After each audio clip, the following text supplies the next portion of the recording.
Hello everyone, সবাই কেমন আছো গরমে? আমি তো একদম গরমে ভালো নেই। আজকে তোমাদের সাথে একটা ছোট্ট রেসিপি শেয়ার করবো, সেটা হচ্ছে দই ব্রেড টিক্কি। ইজিয়েস্ট রান্না 10 মিনিটের মধ্যে কীভাবে তৈরি করা যায়। ঘরে টক দই অ্যাভেলেবেল থাকে সবার বাড়িতেই আজকাল। তো আমি প্রথমেই টক দই নিয়ে নিয়েছি। টক দইতে ভালো করে জলটা ঝরিয়ে নিয়েছি, সাথে কুচনো পেঁয়াজ, কুচনো লঙ্কা, স্বাদ মতো নুন আর চাট মশলা অ্যাড করেছি। তোমরা চাইলে এখানে ভাজা মশলা অ্যাড করতে পারো।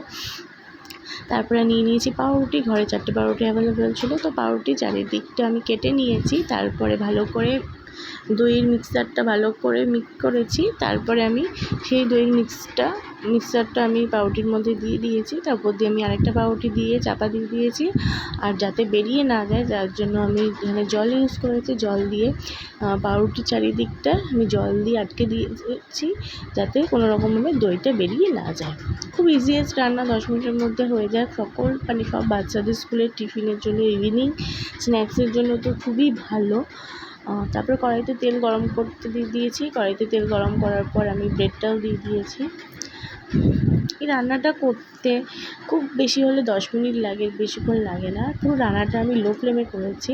তারপরে যতক্ষণ না ব্রাউন হয় ততক্ষণ পাউরুটিটা ভাজতে হবে। যখন দুদিকে ব্রাউন হয়ে যাবে, তো ক্রিস্পি হয়ে যাবে, তখন নামিয়ে নিতে হবে। খেতে তো খুবই সুন্দর হয়, মুচমুচে হয়। আর ভেতরে যেহেতু দইয়ের কোটিং থাকে, খেতে তো ইয়াম্মা একটু টক হয়। আমি এটা গরম গরম সার্ভ করেছি সসের সাথে।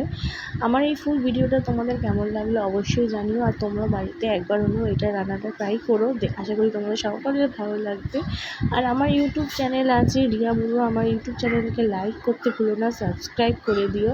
আজকের মতন এখানেই শেষ করলাম। টাটা।